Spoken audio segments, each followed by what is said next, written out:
I just assume that an Indiana Jones game by Bethesda is going to turn out to be like an Assassin's Creed game.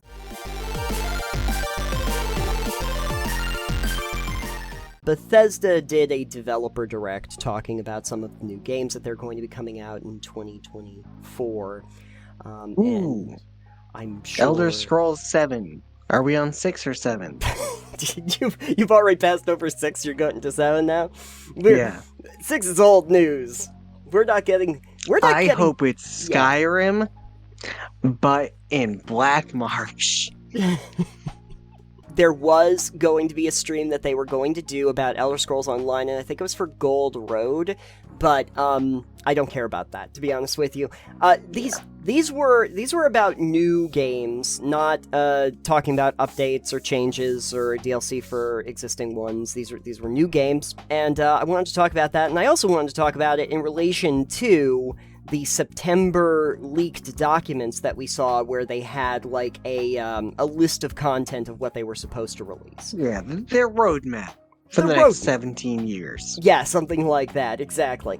And I can, sorry, spoiler alert for everybody that's out here, one of the games that is going to be on here is not Elder Scrolls 6. It was not going to come out this year. It's like... Yeah, well... Of course it wouldn't come out the same year as Starfield. That would tank it even worse. Starfield technically came out last year. Did it come out last? Oh, shut the fuck up. It's 2024 now, Alex. Get with the program. Change the calendar over. Anyway. I don't use calendars. Okay, fine. So here's basically what got announced. Avowed, Visions of Mana, Hellblade 2, Ara History Untold, and Indiana Jones and the Great Circle. Okay. Hellblade is Senua's Sacrifice, right? Yes, this is going to be Senua's Saga, so this is the second installment. Okay. I saw that was on sale, I think, recently? Yes, I actually picked it up. I did pick it up. Oh. I listened to somebody talk about it recently. Senua's Sacrifice was one that I actually did try to play, and I was, like, a little bit meh on it, I think, when I did the attempting to play. But I'm picking it up again because I think that's going to be one of my second chances, because I do feel like it deserves that, at least. Good luck. Yeah, I know, it's a tricky one. It's a tricky one. I think Daryl Talks Games talked about it as, like, the last game that was on his backlog that he did. Sure, yes. Yeah, so... I wanted to give it at least another chance because I think what Ninja Theory was trying to accomplish is far more ambitious than most games try. Like, in terms of what they were trying to represent with the character and their journey. But at any rate, so they're doing that. Looks like Ninja Theory is back on the bullshit, trying to do this game. Same kind of, like, oral surround kind of thing. The characters are back and everything. The, Melina is back, Jurgens is back doing Senua. So that looks fine. Looks good. Probably gonna be very nice. Avowed is, the Obsidian RPG.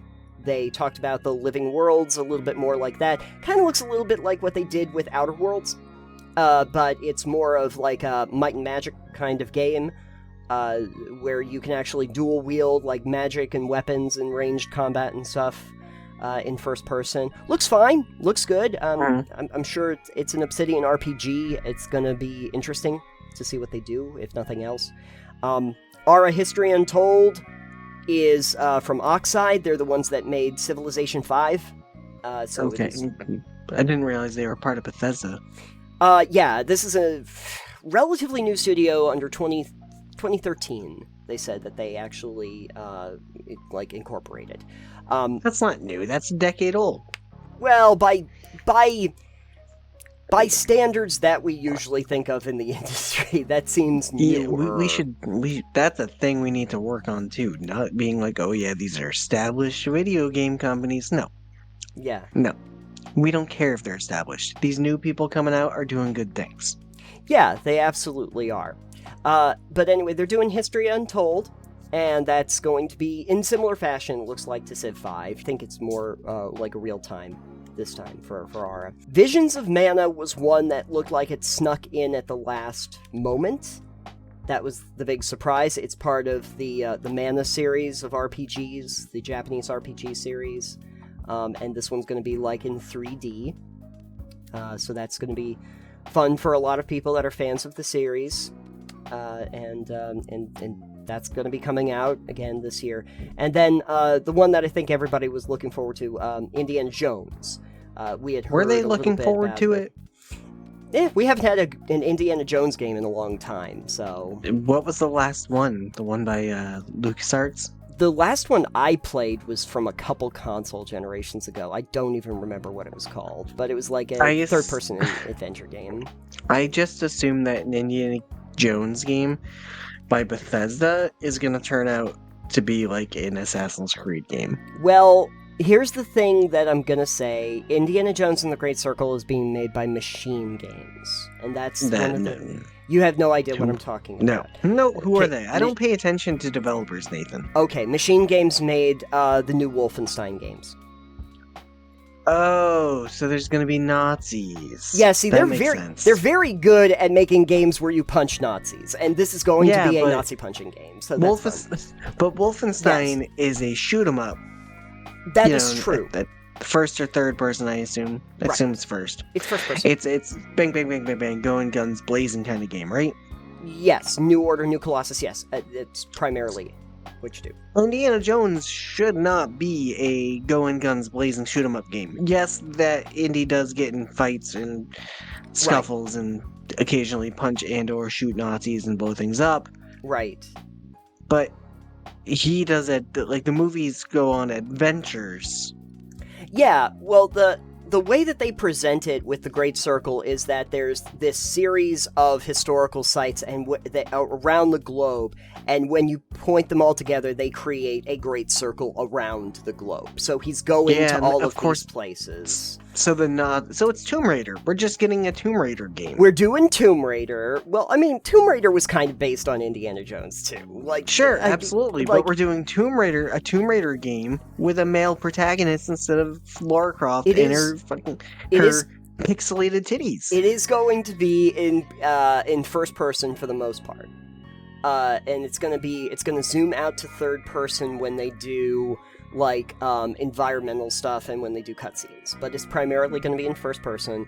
That's weird. There's whips. You get to use the whip. Of course, there's whips. There's whips. You gotta use it for traversal and melee combat. Yeah, you can use it for traversal, but you can also use it to trip people up, and you can use it for getting people in close, and you can use it in combat. So there's that. The only reason why I think it might end up doing okay is because Machine Games is involved. Although Todd Howard seems to be attaching himself pretty closely to the project. So that's not a good thing. Yeah. It'll have 16 times the artifacts.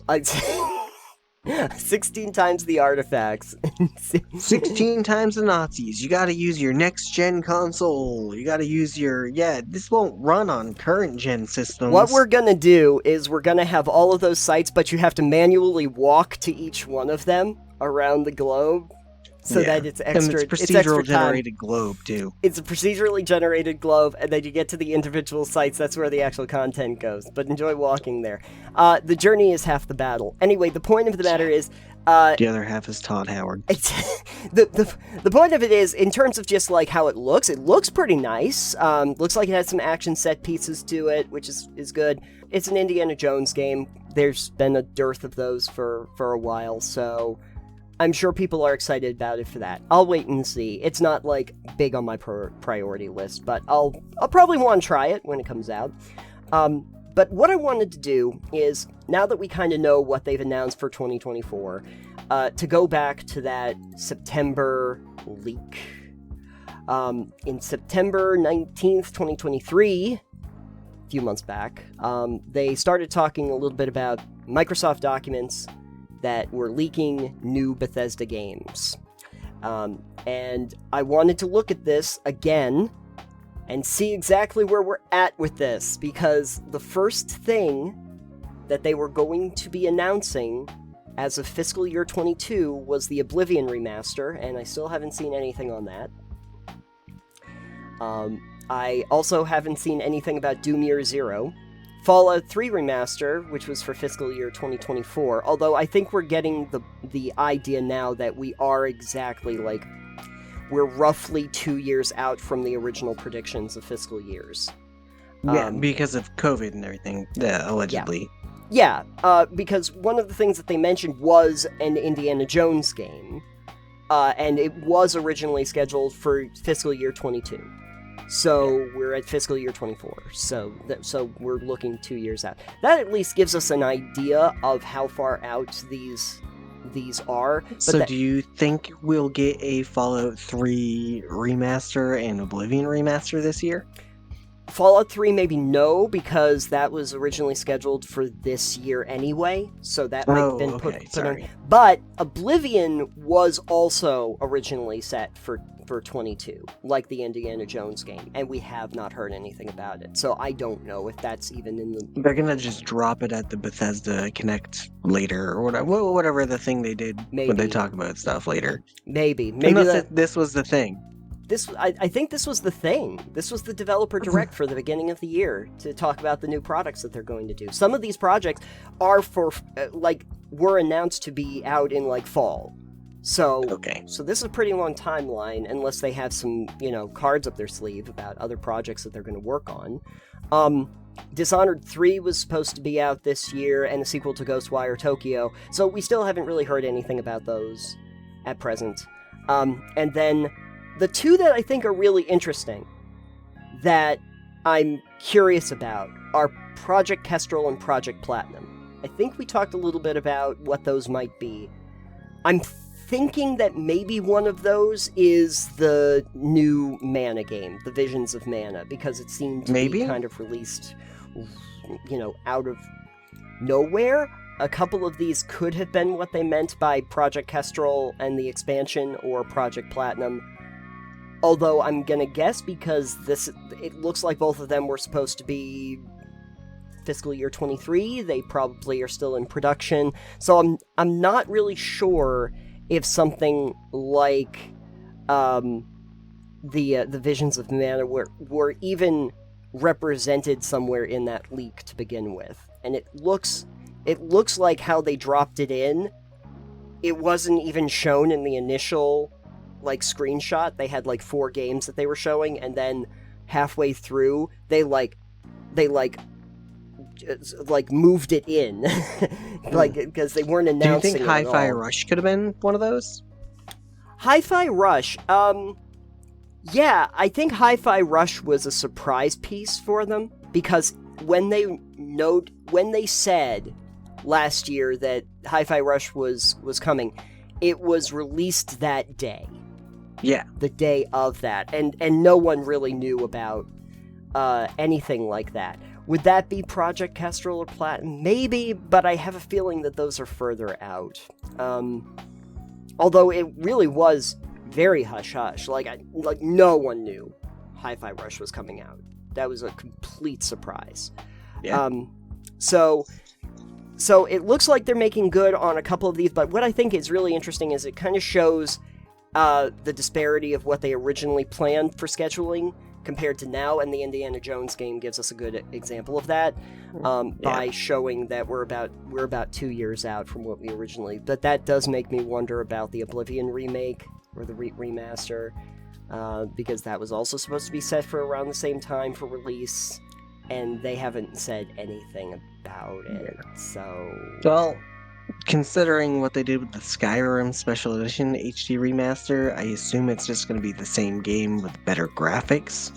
They're going to do God rays and shaders and all of that stuff and put it in. Although I keep maintaining that what I really wanted was Morrowind. They could have really done some amazing things with Morrowind if they put it in modern hardware with modern game systems. Oh well. But I'm not going to get that. I'm not going to get Daggerfall or Arena. Those would have been really You'll nice get both of those, you just have to download them as mods for Skyrim. I wonder if they have those. Now I have to check. Yes. They do? Somebody has done a recreation, I think, of Daggerfall into Skyrim.